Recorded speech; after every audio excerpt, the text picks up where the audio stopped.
തരത്തിൽ വന്നാൽ ജനങ്ങളുടെയും യുവാക്കളുടെയും ഒരു നല്ലൊരു ഫ്യൂച്ചർ ഉണ്ടാക്കാൻ ഞങ്ങൾക്കൊരു അവസരം തന്നാൽ ഞങ്ങൾ ആ ഒരു പുതിയൊരു ഫ്യൂച്ചർ ഉണ്ടാക്കും, ഒരു വികസിത കേരളത്തിന്റെ ഒരു ഫ്യൂച്ചർ ഉണ്ടാക്കുമെന്നാണ് ഞങ്ങളുടെ ഒരു ദൗത്യം.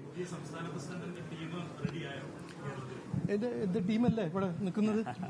എല്ലാ പ്രവർത്തകരും എന്റെ ടീമാണ്, ഞാൻ അവരുടെ ടീമാണ്.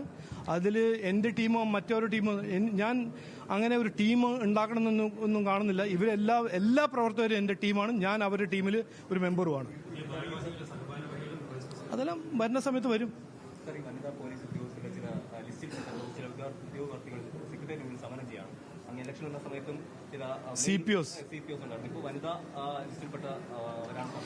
ഞാൻ എന്താ പറയേണ്ടത്? ഇത് ആശാ വർക്കേഴ്സാണോ, KSRTC വർക്കേഴ്സാണോ?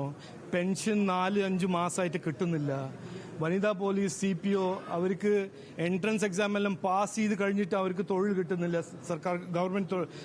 സംസ്ഥാന ഗവൺമെന്റ് തൊഴിൽ കൊടുക്കുന്നില്ല. അപ്പോൾ ഇതെല്ലാം നമുക്ക് കാണാൻ പറ്റുന്ന ഒരു സൗകര്യമല്ല, ഇത് കാണുന്നതല്ലേ. അതുകൊണ്ട് അതിനെപ്പറ്റി ഞാൻ എന്തു പറയാനാ? ഇവിടെ മാറ്റം വരണമെന്ന് മാത്രമല്ല പറയേണ്ടത്, വേറെ ആ മാറ്റം കൊണ്ടുവരാൻ ഞങ്ങൾ അധ്വാനിക്കും. ഞങ്ങളെ സപ്പോർട്ട് ചെയ്യണമെന്ന് ഞാൻ അഭ്യർത്ഥിക്കുന്നു. Thank you.